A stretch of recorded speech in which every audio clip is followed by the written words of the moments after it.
So we're in the midst of a global revolution to redesign society to last over time. Now, what are our options? We have wind, we have solar, we have legislation, but all those can kind of leave the individual feeling a little bit helpless. But we also have human power. This is an energy-generating dance floor at a nightclub in Rotterdam. And I like human power. It's about participation, as David said, engagement, and engaging the senses, because what we really need is a consciousness shift. And behavior change and action follows either crisis or inspiration. And if we wait for crisis, then we're being reactive and the damage has already been done. So what we need to do is inspire the masses to take action. When I graduated college, it was right after 9/11 happened, and it's a similar job market to what we have right now.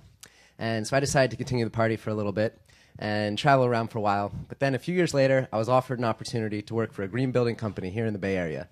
Learned about passive solar and radiant heating and blue jean insulation and the growing green building movement. But I think it was a little ahead of its time and the building failed, so I did it. I took the plunge. Corporate America. I was not very happy in this environment. I even had a picture of this guy rock climbing underneath the overhang in Thailand over the water. Put it over my clock, because every time I would, just wanted to get out of there, I would put that to try and be motivated. Okay, I'm going to make enough money to make it to Thailand. While I was working there, I came across this guy, Paul Hemming, who had the vision for a space that was an urban community center with a nightclub, restaurant, recording studios, gallery space, yoga, and all with a sustainable focus. And I was in. And I went back to my cube the next morning, and I knew that that wouldn't last much longer. So on Halloween, I buzzed the sides of my head and went in with a mohawk and handed in my letter of resignation. I was free. This was actually the building in the background where I used to work. And during my commute, I'd see that and just thought it looked like so much fun to go there and climb. So in the same week, I moved out of my place in Pacific Heights, quit my job at Yahoo, and moved in and started working here at the Zen compound. So quite a contrast. And it's a wonderful space filled with all these beautiful and creative environments. And it made such a difference because we were just free-flowing ideas of how we were going to implement this vision and how we were going to try and make a difference in society, and fusing together education and entertainment. And if you can take a look here, these are some of Google's international offices. And they know a little bit about innovation. And they also know that a space can aid in the creation of an idea.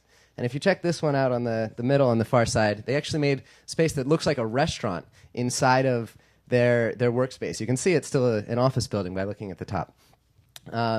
And so that was the goal. Here we're going to try and make a green nightclub. What does that mean? By the traditional wasteful nature of the nightclub industry, we started to look at getting an energy audit and a waste audit. And we discovered that we could save $40,000 a year simply by implementing green initiatives, things that were efficient.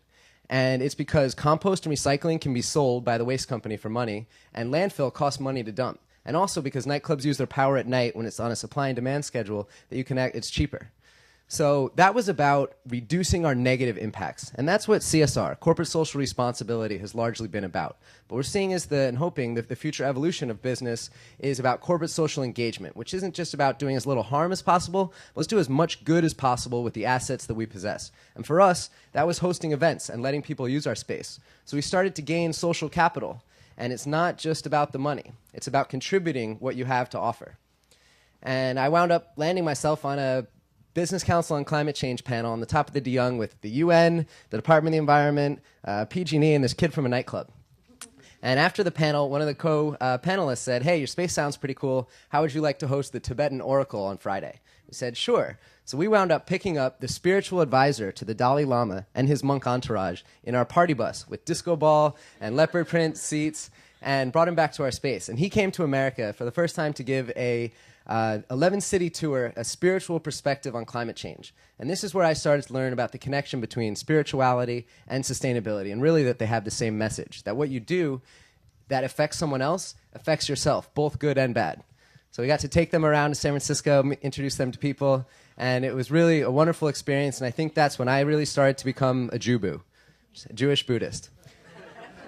So another gift came from this talk. I got invited to Asia to go to the CSR Asia conference, and coincidentally, I boarded the plane to go on my first trip to Asia on Halloween, one day after I handed in my letter of resignation.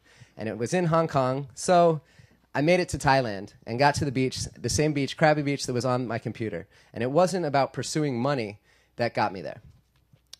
So back in San Francisco, I got a call from one of our competitive nightclubs, also here in Soma, Supper Club. And they said, hey, what's all this green stuff you're doing? We want to do that too. We have an event in 2 weeks. Can we be green by then? And said, instead of saying, no, we're the green nightclub, he said, sure. Went over there and helped them get sorted with their waste management, got them a rate adjustment on their electricity, and saved them about $12,000 in only 10 hours of work. And that was very eye-opening to me of the possibilities of the exponential impact that you can have by working with other organizations. And I set out to just share these best practices with the rest of the industry, working with the Chamber of Commerce and the Mayor's Office and utilities to try and get this message out. And I decided to build a coalition of venues to share these best practices and of third spaces.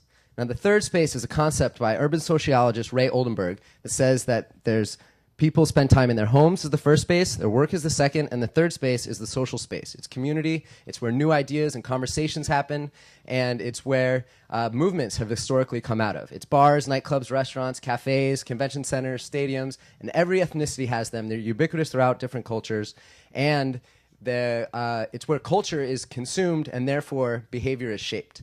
And if we can spend time in this area that we're having more conversations, more ideas are being spread.